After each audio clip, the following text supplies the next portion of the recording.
Hey, all, good morning and welcome into another Saints pregame live chat. This is your Saints Ingredients to Success, sponsored by Bud Light, with the ingredients proudly printed on the label. It's hops, barley, water, and rice. And this week, we are here to talk about Saints at Eagles. It's a week where we will have plenty of injury excuses at the end if they lose and plenty of questions one way or the other. And obviously, we have Deuce McAllister coming at you shortly. I just want to set him up here. We're going to be talking about the 5-4 Saints, second in the NFC South, taking on the 4-6 Eagles, second in the NFC East. The Saints will not have Alvin Kamara. They will not have Teron Armstead. They will not have Ryan Ramczyk. And they will not have a few others that we know about. And we're going to get right into it with Deuce McAllister's Ingredients to Saints Success. He's out in Philadelphia. And let's bring him in here. How you doing this morning, Deuce? That doesn't look like Deuce. Double trouble here. How y'all doing? Doing good. That doesn't look like this Deuce. You talked about one thing that when you talk about it and you look at this game, nobody cares about your injuries. I mean, so that can't be an excuse for this Saints team, and they won't use it. I mean, and so it'll be up to them to go out there and play. And you're going to get the opportunity to play well. You'll probably see some young guys, some different guys. Normally that may play about 15 to 20 snaps. You're going to have to play about 50 snaps, maybe 60 snaps. But not having your starters or your star players, that's not an excuse. And so this Saints team can't use it. That you have to come out and play well. Defensively, you've got to be the unit that you were expected to be those first couple of games. You can't be the unit kind of like you were the last 3 weeks or so. And so, offensively, you got to figure out a way to, one, hit on third downs. Third down conversion has to be better, and you've got to kind of continue to hit some explosive plays. Now, will that be challenging with so many new pieces up front? Of course. But at the end of the day, you're NFL guys. I mean, and you've got to figure out a way to make a play. Yeah, so normally I would say, hey, okay, all these guys out. It's going to be a situation where you simplify the offense. You kind of do what you do best, and you go from there. But in this case, it feels like the Saints have already simplified this offense about as much as it can go. What other ways do you kind of find to make up for those guys missing from injuries in that case? Explosive plays. That's what it has to be. You've got to hit some explosive plays. Defense, you've got to probably have at least +2 turnover-wise. And special teams, you've got to be dominant. We can't afford miss extra points. You can't afford miscues as far as kick returns and things of that nature. You've got to be dominant. I mean, and that's really how you have to be able to play and win this game. How's the weather shaping up in Philly today? Cool, but I mean the sun is coming out, so it's good. I mean the weather won't be an issue. So we might get a good day for kickers. Is that what you're saying? Hey, in any day where you don't miss extra points and you don't miss field goals, that's a good day, right? Yeah. Well, I saw this morning Brett Maher has made the intelligent decision to not wear number 6. It has been a rough run for number 6 since Thomas gave it up. How, as a team that struggles to kick the ball, does that affect you on offense? It feels like it has to, just in terms of, you're at the 30-yard line on 4th down. You're going to go for it rather than kick it, it feels like, in a lot of these instances. Well, I think some of the play calling decisions and some of the things that you do, it makes you want to press a little bit, but you've got to trust the guy that he can go out there and do his job. I mean, and so, if he shows you a couple times that he can't do it, then it'll change it. But the approach has to be, I trust him to be able to make X amount of kicks, and I don't think that'll change. Okay, and one more question, and I'll let you go. Again, we're talking to Deuce McAllister ahead of Saints Eagles. One player who you're looking for a big game today in the absence of some other guys, who would it be? Mark Ingram. Mark's got to be the guy. Feels like it. And obviously we got Tony Jones coming off IR. That could be another, piece in the backfield that at least helps some bodies. But again, we have Deuce McAllister here. Thanks again. He's joining us from Philadelphia. Make sure to tune in at noon for kickoff over on WWAM 870 FM 105.3. Deuce and Mike on the call. Thanks for joining this morning, man. Appreciate it, brother. All right, and there you have it. That was Deuce McAllister's Ingredients to Saints Success, sponsored by Bud Light, with the ingredients proudly printed on the label. It's hops, barley, water, and rice. Make sure to enjoy one of those today if you can, but do it responsibly. Please don't drink and drive. I wish I could, but I'm still waking up. These noon starts are tough, especially when you have LSU starting at 8 p.m. the night before. I always use that as an excuse, but it always is valid. So bear with me if I stumble over a few things here. But yeah, I think Deuce pointed out a few important things there, which is, everyone's going to talk about the injuries. Everyone's going to talk about the injuries. But this Saints team has dealt with injuries all season. They're not going to use it as an excuse. The fans might, the analysts might, but the players aren't. They're out there to win the game. They know that Philadelphia is not going to be taking it easy on them just because they don't have Alvin Kamara out there. They're gonna be playing to win the game, and the Saints have to figure it out. That's what the NFL is. They're not alone in injury woes. The fact that they still have a competent, healthy defense at this point in the season is better than it could be. So a lot of these injuries are focused on the offensive side of the ball, and this Saints team knew that it came into the season having to win games on defense, and the offense is banged up. The defense is largely healthy, and they're going to have to win a game. That's plain and simple. They're going to have to win a game. The injury issue that concerns me the most is not even today. It's the fact they play again in 4 days, right? And I think that might have played into some of the inactives today. If you have a guy who might be able to get it out, but then that turnaround for Thursday, a game against the Bills, was going to be a very difficult game. And you're thinking, maybe they can't play 2 games in 9 days on this bum ankle, on this bum knee, on this bum shoulder, whatever. That might play into some guys being inactive today when they otherwise might have been healthy. But that's the problem to handle next week. A week after that, you play on Thursday again. You have 3 games in 12 days. It's probably the worst possible health scenario you could have come up with for the Saints to play 3 games in 12 days. But hey, here we are. And this is what we're going to have. So we're going to go into this. Again, my name is Jeff Nowak, WWL digital sports producer. I'll pop my name up there so you know who I am. If I can find the overlay, there it is. That's my name. You can follow me on Twitter at Jeff_Nowak. I'm WWL's digital sports producer. Again, we talked to Deuce McAllister a few moments ago. We're going to get to a lot of questions, comments, whatever in the back end. So make sure to leave a comment, hot take, score prediction, your cat's name, whatever in the comments, and I'll try to get to him in the back half. First, I want to hear from Mark Ingram. One of the interesting quirks about Mark Ingram's 2021 season that I talked about a little last week, and Mark talked about a little this week, is because of the timing of his trade. He's on pace to play in 18 games this season. In a 17-game season, he's on pace to play in 18 games. It's because he was traded to the Saints before Houston had their bye week. So he played the first 7 weeks with Houston, and he came to the Saints after they had already had their bye week, which came in week 6. So he doesn't get a bye. He's on schedule for an 18-game, 17-game season. And he seems, and as odd as it is, the 32-year-old running back in the Saints backfield seems to be the healthiest guy in the room. He got a huge workload last week. Looks like he's going to get another huge workload this week. And, let's see what happens. I mean, it's kind of cool for this guy to come back. And it's like, you always talk about all the time, a workload on Alvin Kamara. You don't want to overwork Alvin Kamara because you want him to be there at the end of the season. You kind of have a free leash with Mark Ingram. He's a guy you got for basically nothing. He's a guy you trust. He's a guy who knows the offense. He's a guy who you have confidence in not to make mistakes. And you just get to throw him out there and see. It's like, hey, how many touches can you handle, Mark? 20, 25, 30, whatever. He's the best option on offense. He's going to get a run.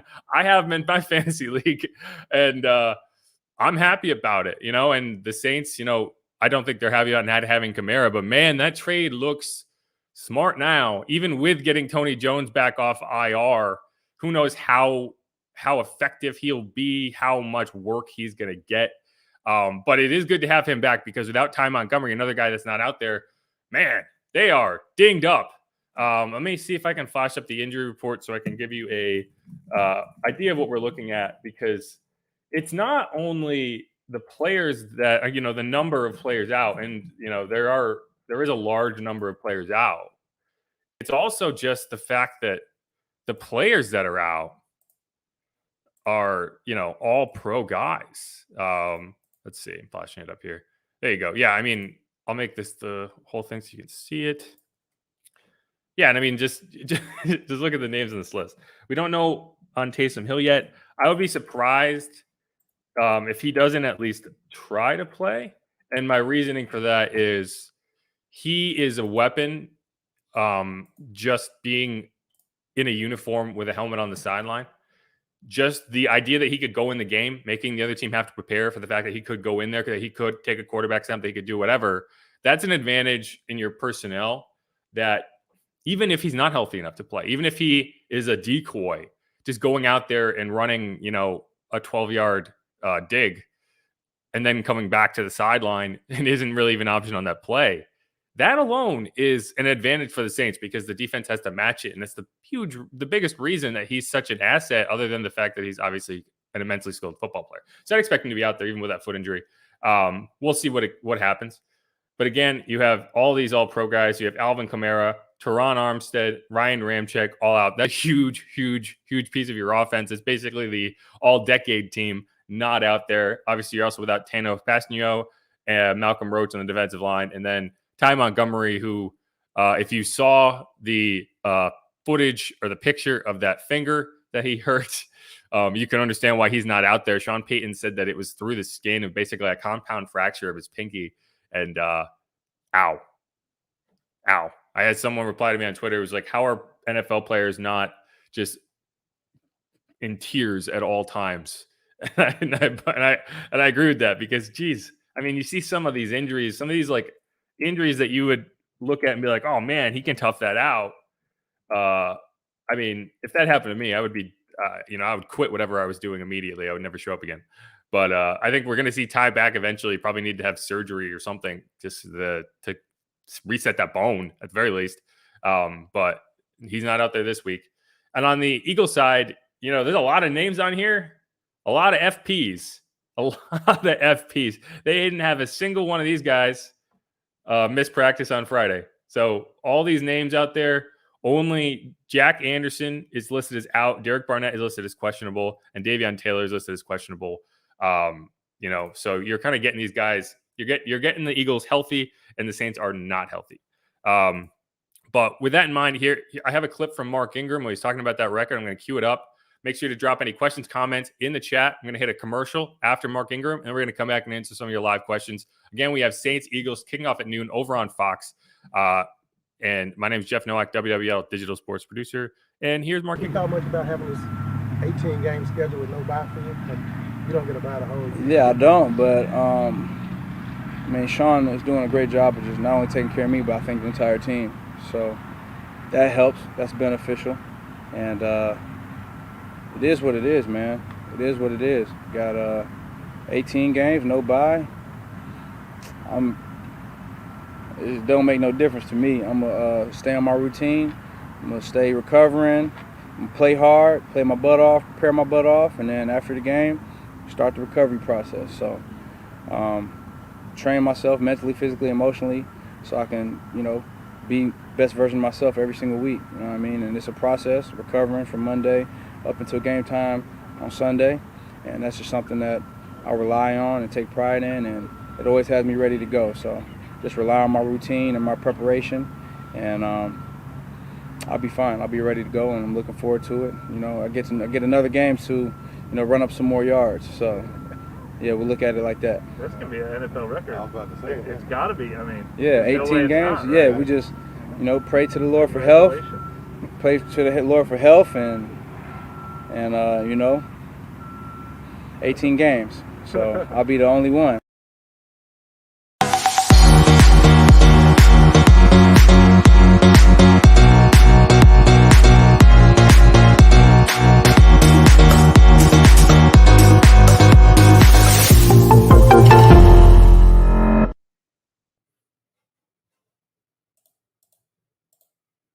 All right, Jeff Nowak, WWL digital sports producer, back here for your Saints Eagles pregame live chat, sponsored by Bud Light, with the ingredients clearly printed on the label. That's hops, barley, water, and rice. And we're talking about the Saints ingredients to victory. We heard from Deuce McAllister earlier. Now we're going to get into some viewer questions. If you haven't put them in there, drop them in the comment, drop them in the chat. We'll try to get to them.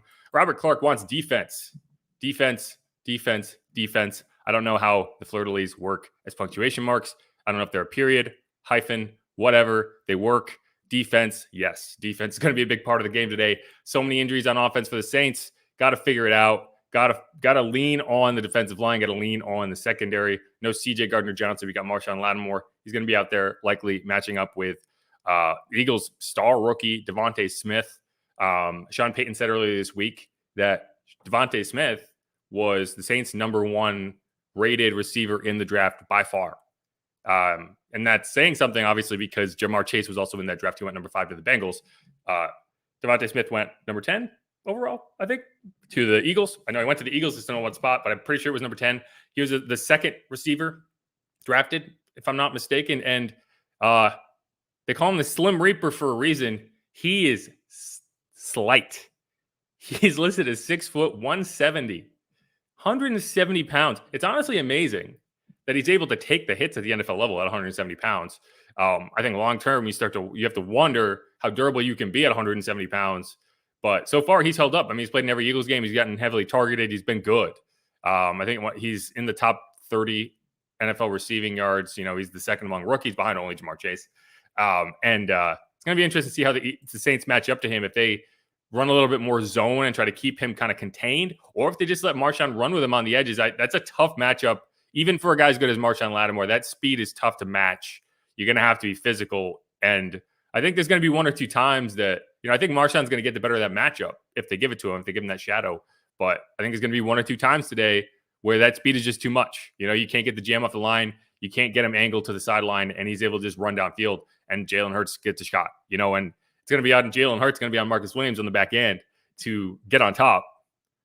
And it's going to be on Jalen Hurts to deliver the ball. I've always said there's no defense for the perfectly thrown ball, and I think that's going to be the case today. If Jalen Hurts hits Devontae Smith on these kind of inevitable breakout routes downfield, if he gets on top of Lattimore in a fade, if he can get it out there, Saints are going to be in trouble because there's only so much you can do, and the Saints are going to have to load up to stop the run. They're going to have to keep this game kind of played inside a phone booth. And you're going to want to contain. You're going to want to keep everything inside the pocket. You don't want to let Jalen Hurts get outside on those RPOs. So you're going to have man-to-man on the outside. So Marshawn, assuming he's getting that matchup, is going to have to match up. If the Saints decide to play a little more coverage, if they try to get away from the man-to-man, and you end up with Paulson and Debo on Devontae Smith or Bradley Roby, I think the Saints are going to be in trouble. So you want to avoid that situation. You want to keep things kind of condensed. You want to keep them playing on their side of the field, and make sure you don't let Devontae Smith get on top of you. And we'll see what happens. I think the Saints need to force a turnover today. But all right, Marty, man, it's going to be a tough task. I hope SP pulls everything out of the playbook today. Yeah, I mean, the good news is the Saints are very familiar at playing without key players, right? I mean, this is just another week. You could go back 1 week, 2 weeks, 3 weeks, however long, all the way back to the beginning of the season. There are injury issues, right? There's not been a single game where you look at, man, this Saints team has all the weapons. And we knew it wasn't going to be the case from the beginning of the season because Michael Thomas was out, Will Lutz was out. We lost Jameis Winston. So it's never going to get back to the team that you thought this was going to be opening training camp. And now it's Alvin Kamara. Now it's Teron Armstead. It was Eric McCoy week 1. There's always something. And, that's true every season. It's especially true this season. This is still a 5-4 football team. If they can get to 6-4 today, that'd be huge. And I think they can. I mean, the Eagles are a good football team. They're not a great football team. If the Saints play the way that they can on defense, they can win this game. And you have to rely on the offense to play smart. And, earlier in the season, it was a lot of talk about, do the Saints need to open the offense up? Should they open the offense up? Is Sean Payton holding back Jameis Winston unnecessarily? Should they be trying to win these games on offense and making life easier on the defense so they can shut people down and you can win some easy games? Now there's no question. Now you just, if you can score on offense, great. I think in some instances, your chances are better off trying to score on defense. You look back at the Washington game for an example of how that happens. Being uber aggressive in the middle of the field is good, but it's also, if you're turning the ball over, if you're taking sacks, if you're giving the defense an opportunity to strike, that's bad. If you watch that Washington game, you go back and you see Blake Gillikin pin Washington inside the 3-yard line 3 times, and how that changed the game, because when you put your defense in a position to attack, they can attack, and that's when you get turnovers. That's when you get sacks, fumbles, safeties. That's when the defense makes the plays where you can look back and say, yeah, the defense won the game. So that's what you have to think about in the middle of the field. You have Brett Maher as the kicker. Hopefully he's a little more stable, and we'll go from there. Is Taysom Hill active? We're going to find out here shortly. I don't think the Saints have posted their inactives yet. Let's see. Let me double check.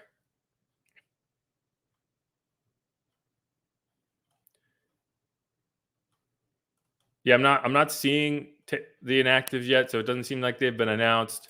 Again, I would expect Taysom Hill to play, just because again, I mean, I would expect Taysom Hill to be active. Let's put it that way.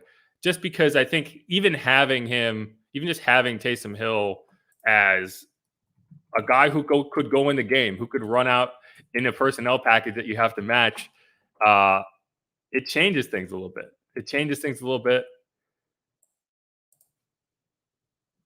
It appears Nick Vannett is active and will make his debut today. Jawan Johnson is inactive, so that to me indicates that Taysom Hill will be active. He's not appearing on the inactives here, so that's a good thing. Again, his foot injury, it's tough to gauge because you don't know when it happened. You don't know exactly how significant it is. But having a guy who can line up at quarterback on any play and can come out in a personnel group and force the Eagles to have to scramble is valuable, even if he's just out there as a decoy again. So I expect him to be there. We're headed out to Philly. Nice. All right. The Adam LeBlanc. Who dat? Robert Clark. Turnovers will decide the game. Yeah, I mean, turnovers decide a lot of games. And the Saints are going to be right in that boat. And especially, turnovers decide games when neither offense has the firepower to put a game away. Full stop. I mean, that's the deal, right? If you have an offense that is explosive, that can put up points in bunches and create that margin. We always talk about that margin. Well, what does that mean exactly? Well, margin in this case means how many times can you screw up before you lose, before those screw ups kind of combine into a losing effort, right? Last week against the Titans, I think the Saints had a decent margin. I think they could have overcome that awful roughing call that turned into a touchdown. I think they could have overcome that. I think they could have overcome Deontay Harris fumbling to start the second half. They couldn't overcome both of those things, right? And you saw it in the end. It was a 2-point conversion shy of tying the game. They weren't able to overcome those things. They weren't able to overcome 2 extra point misses, right? If you make both those extra points and you tie that game, Saints probably have a good chance of winning that in overtime, right? And so that's the margin. That's the margin. And when you're playing on these razor thin margins, which you have to be, knowing the offense is not going to be dynamic, turnovers will almost always decide the game. Now, sometimes the turnover margin is even. Sometimes there are no turnovers. And in that case, it all comes down to execution. But yes, if your defense is turning the ball over, if you're creating an extra possession, that's massive. And that's why that roughing call last week on Caden Ellis, one of the worst calls I've ever seen, was so impactful. Not only did it take away a Saints turnover, it created a Titans touchdown. I'm not mad about it. Don't worry.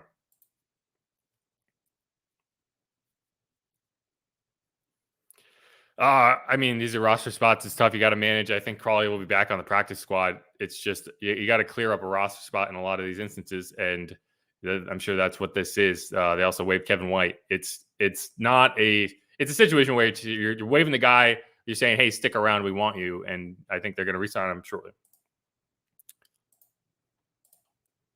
Yeah, Scoob-Doo it too. Whatever that means. We got another one. Scoob-Doo it too. Oh, and this is Scoob-Doo it too. Okay, I got it. We have to dominate the trenches. They might dominate one side of the trenches. I don't think they're going to dominate both sides of the trenches. And I don't think you want to say we have to dominate both sides of the trenches to win this game, because if that's the case, the Saints lose this game. They do, because they are not. I repeat, the Saints are not going to have a banner day on the offensive line without 3 starters. It's impossible. I think the Saints have about as good of depth on the offensive line as you'll find in terms of, just investment and backups, right? But essentially your all-pro offensive line with 3 first-round picks and a bunch of really good players has turned into Cesar Ruiz and Eric McCoy as the only remaining guys. That's not a lot to work off of, right? You're going to have James Hurst. You're going to have Calvin Throckmorton. I don't even know who the right tackle is going to be. I'll have to wait and see. Maybe a guy I'm not even going to guess, because I have to kind of wait and see how they kind of sort this out. But that's massive. And you're not going to dominate on the offensive line. You have to account for that in your play calling and your planning. you're gonna have to create some time in other ways. And whether that's some misdirection, some end arounds, maybe a trick play here and there just to slow down the rush and give your guys a chance. You got to do it. If Trevor Siemian holds the ball too long today, the Saints are probably going to lose this game because there's just not going to be the time in the pocket to just sit there and survey. You got to be quick. You have to rely on your receivers to make contested catches. I don't want to talk about separation. I want to talk about contested catches because, I said this earlier, I've always been there's no defense for the perfect throw guy. Well, you got to catch the perfect throw, right? That ball can be in the perfect spot. You got to bring it in. And the Saints, the receivers have not done that. They have not proven they can do that. I think they can. I think they have talent. But they have to be able to make contested catches because when you make contested catches, it changes the dynamic of a game. You cannot rely on a receiver to get wide open. It'd be great if they do, but that's not going to happen all the time. You got to rely on the quarterback to put the ball where it needs to be. You got to rely on him to be on the same page as the receiver, and you got to rely on the receiver to use his hands. It's his job.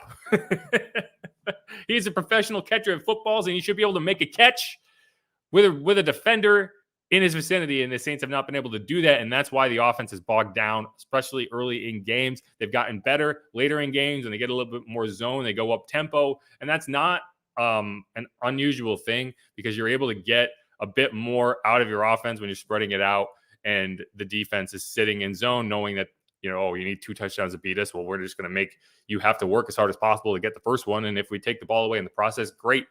But that's not, it's a lot harder to translate that to the beginning of the game when you're not executing, when you're dropping passes. So, I don't think the Saints are going to dominate on the offensive side on the offensive line, but I think they can dominate on the defensive line as long as they play the read option well.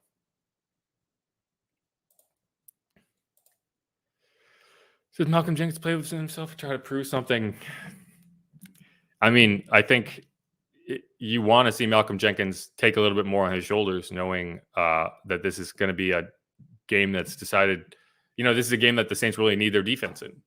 So I don't know what that means in terms of, I want to see a guy like Malcolm Jenkins really take a heavy role in the outcome of this game. You don't want to see a veteran kind of lay back and let the game come to him in this situation because the defense needs to stand up. So I would like to see him try to prove something. I would like to see him kind of come out with an edge, really kind of lay into the Eagles, especially the receivers. I want to see Devontae Smith get put on his back. Not in any dirty way, but when you have a chance to hit the guy, hit him. I don't want to see this guy's getting put down to the ground lightly, right? And again, I'm not advocating for dirty hits. I'm advocating for football. I'm advocating for, you have a chance to put that guy on the ground. You put him on the ground. He's a 170-pound receiver, and you make him aware that you're there. Legal hits, but hits you remember, and I think that's going to do a lot, even if it kind of slows down that slant across the middle of the field by a 1/10 of a second because he's trying to think about, okay, is there a guy there? That changes the dynamic. It changes the timing. And that's something that Malcolm Jenkins needs to be able to do, especially without C.J. Gardner-Johnson there. He's been the energy, set the tone guy throughout his career. Someone else has to do that. Marshawn Lattimore has never been a vocal guy in terms of, I think he is a vocal guy on the field, but he's a very kind of subdued, kind of reserved character overall. And I think Malcolm Jenkins' leadership needs to show out alongside Demario Davis today.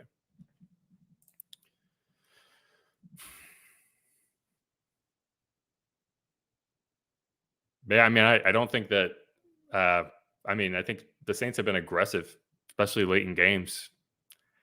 They haven't converted on 2-point conversions basically ever. They're 0 for the last 8 2-point conversion attempts. 3 came in the last 2 weeks. The most recent one came from 7 yards.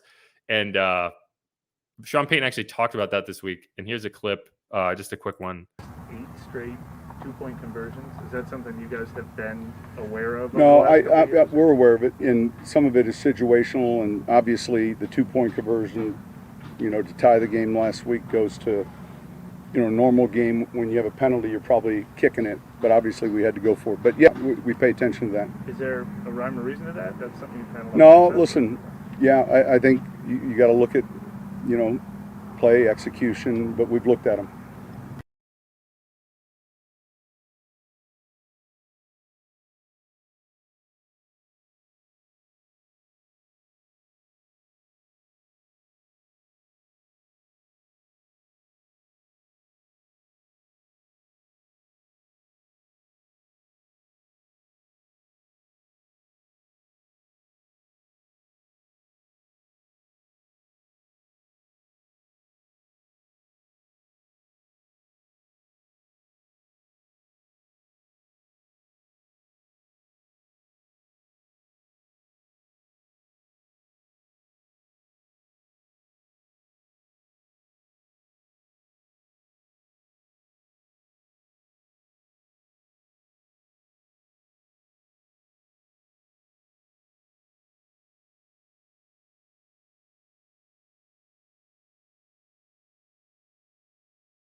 Crap, I'm muted. I'm sorry about that. That's my bad. Well, damn. My bad. Going back. Yeah, so Sean Payton said that I've lost my train of thought here. Talking about the 2-point conversions.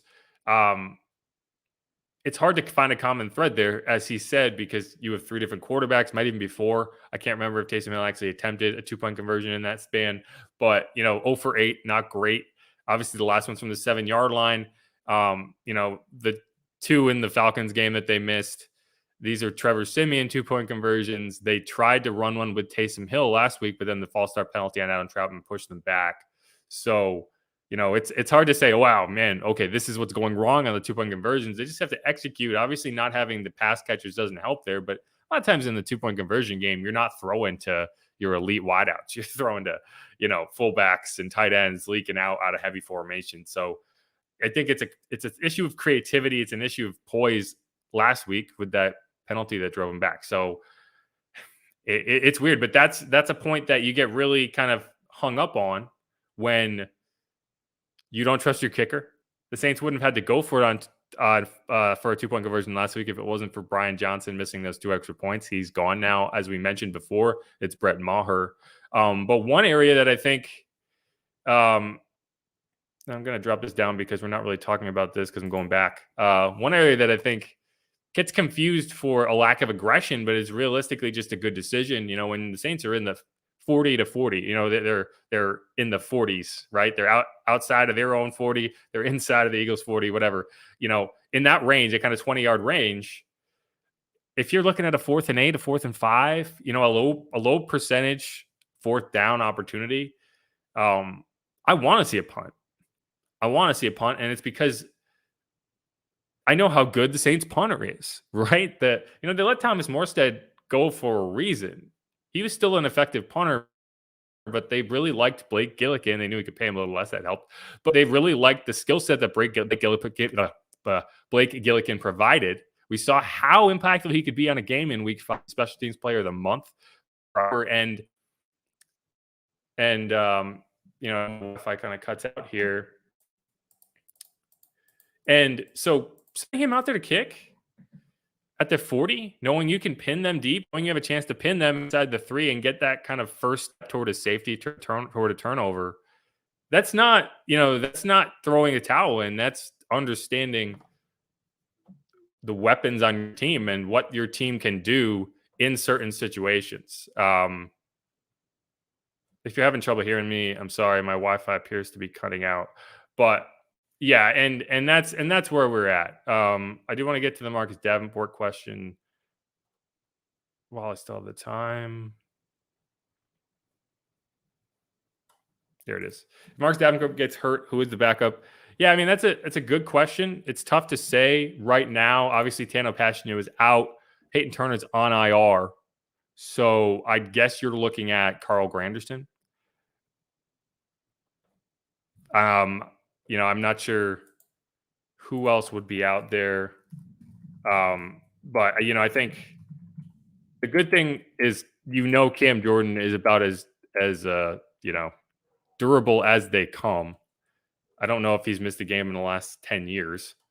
Maybe a Jalen Holmes if he's active today. That's really it. You are going to be thin on the defensive line.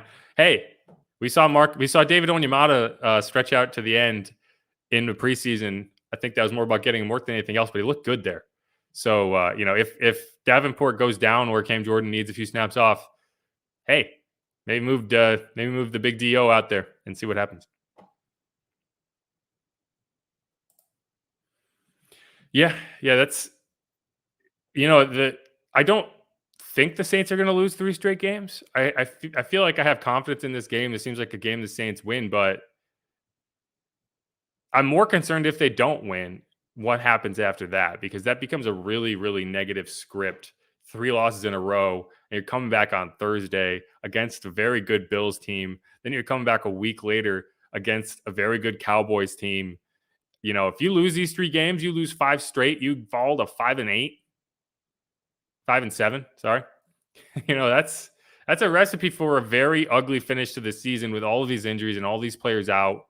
You don't want that. You don't want that. You don't have the quarterback. You don't have the Drew Brees to right the ship. If things start going downhill, they could get out of control. So this is a very important game. Brett Maher, field goals. I think they need to force turnovers, and they need to catch the dang ball on first and second down. That's what they need to do. All right, we're gonna get to a few more questions here. I appreciate everyone who threw in questions, comments in. I appreciate everyone who told me my sound was off earlier. It's always tough when I throw up a video and I come back. So it's supposed to automatically unmute, but sometimes it doesn't. And I only know when people start commenting and yelling at me that they're not good at lip reading. And so I appreciate that. Again, my name is Jeff Nowak, WWL digital sports producer. Going to go for a couple more minutes here, try to get 1 or 2 more questions, and I will kick you off to whatever you got to do ahead of kickoff at noon over on Fox. You can listen on WWL AM 870 FM 105.3. We got about an hour and 10 minutes left of the pregame show over on WWL Radio. You got Christian Garrick and Bobby Abear leading you up to kickoff, then handing off to Deuce McAllister and Mike Haas in the booth. But let's see. Yo. Yeah, we've kind of moved past the don't want to be a yo-yo team. At this point, we just want to make sure the yo-yo comes back from the ground. Last time we lost 3 straight, we finished 7-9. Yeah, this feels a lot more like a 7-9 season than a 13-3 season. But I'm still not sold yet. I think there's a lot more to winning than the names on the back of the jerseys. There's a lot more to schemes, a lot more to culture than who's available on a particular day. Some teams understand how to win. Some teams do not. The Saints have had their issues doing that the last 2 weeks, but I still think this is a team that understands how to win. It's the coaching staff that understands how to win. This is a group that expects to win. So I don't think this is the 7-9 team just because of the defense. That was kind of the underlying issue on all those 7-9 teams, or those 7-9 teams, was the defense was just bad. And Breeze earlier in his career, I think, was good enough to score at a clip that allowed them to win. And then as he got older in his career and his offense kind of came back down to earth, his abilities kind of came down to earth. He still had that, the brain that got him through a lot of these games. That's when you started to see those 7-9 finishes. And that's when the Saints really rededicated themselves to building that defense. So I think that's the biggest difference, because a defense first team can go 11-6 in a season like this. An offense first team cannot. An offense first team will not be able to overcome these injuries and finish with a good record. The defensive team can. And I think that's what you have to see today. So you're going to have to see the rest of the way. Yeah, my Wi-Fi has been brutal since Ida. You know, I don't want to get too mad at Cox, but yeah, I apologize if there's ever any cutouts throughout these. It's like if I get 20 minutes of uninterrupted, like reasonably fast Wi-Fi, it's a victory. But yeah, so essentially, yes, I'm connected to Chuck E. Cheese public Wi-Fi. That's why I have a green screen. I don't want you to see the ball pit behind me. All right, let's see one more. Now this is where we'll end it. We have N over on YouTube giving us a score prediction. Saints 48, Bills 3. If this happens, throw it out. Throw all the records out because the Saints are very confusing. And maybe that is the case because they didn't even beat the Packers 30. They beat the Packers 38-3, 48. They have to hang an extra 10 points. Wait, we're not even talking about the right team. What are you doing, man? What are you doing? Saints 48, Bills 3. We're talking about the Eagles today. Oh, wait, he got one for the Eagles too. So N is a confident Saints fan. He thinks the Saints are going to outscore their opponent. Let's see, 83-16 over the next 2 weeks. And if they did that, we got a Super Bowl contender. Okay, we'll finish with Marty Frost. Just wish Trevor was a guy who can make plays with his feet. He isn't mobile at all. Whatsoever. Yeah, that is an issue, especially today, because like we said, you don't have either tackle. You don't have Ryan Ramczyk. You don't have Teron Armstead. So you're going to get pressure around the edges, right? And you feel confident that your pocket's going to be able to hold up in the middle with Eric McCoy and Cesar Ruiz, Calvin Throckmorton. What you're going to get around the outside is a bigger question. You need a guy who's able to step up. You need a guy who's able to make a guy miss in space to, not run, not get downfield, not create with his feet, but just extend a play. You watch Tom Brady, you see, a guy coming straight at him, and that he's got something in his bag, right? He's either got a juke step in, he's got a pump fake and spin out. He's going to be able to do something to create an extra few seconds. Even a guy like Tom Brady, who looks like he's locked in cement at times, and that's what you need from Trevor Siemian, and that's what you haven't really gotten on a lot of these plays where the pressure breaks down. There was a play against the Falcons where he was unaware of the guy coming from his blind side. You can put that on Teron. I don't know if injuries were affecting him at that point, but that's the type of play where it's not on Trevor. It's not, because the left tackle let him down, but it also is not off of him, because you see quarterbacks around the NFL find a way in that situation. And if that's not something that he can do, it takes away from his offense, because you can only be so effective for so long before something happens, before something breaks down, before you have before you have a holding, before you have a missed block, before you have something that screws up, and you have to find a way to work around it. And that's when those drives kind of go to heck, kind of fall apart, fall to pieces. And that's what we haven't seen earlier in the game, right? He seems to be able to make it work later in the game when the pressure is a little lesser. We haven't seen it in the first half. He needs to be able to do that today. Kamara's not playing. Ingram and Tony Jones Jr. appear to be playing. Going to be a long day, yes. But that's it. Again, name is Jeff Nowak, WWL Digital Sports Producer. I appreciate everyone who hung with me. I appreciate everyone who let me know my mic was muted for a little bit there. Everyone who dropped in a comment. We got a lot of engagement today, and I do appreciate that. You can follow me over on Twitter at Jeff_Nowak. I'll pop it up there for you so you can figure out how to spell it. That's me. That's my name. Again, you've been watching the Saints-Eagles pregame live chat, Ingredients to Saints Success, sponsored by Bud Light, with the ingredients proudly displayed on the label. That's hops, barley, water, and rice. Make sure to enjoy a few of those responsibly today with the Saints out in Philadelphia. Make sure to check out the final hour of the WWL Radio pregame show over on AM 870, FM 105.3. You got Christian Garrick and Bobby Hebert leading you up to kickoff. That's noon on Fox. You got about an hour left. Make sure to let me know what you think of this live chat. I know we have some technical issues, but again, this is live, so you're going to have to live with me. If you're watching this on YouTube, make sure to subscribe. If you're not, make sure to head over to YouTube and check out youtube.com/WWL Sports. If you search Google for YouTube WWL Sports, it'll pop up. Make sure to hit the subscribe button, comment on a video. Let me know what you think. Let me know what you're looking for. Let me know what you want to see. And yeah, that's it. Until the next time, y'all. Peace.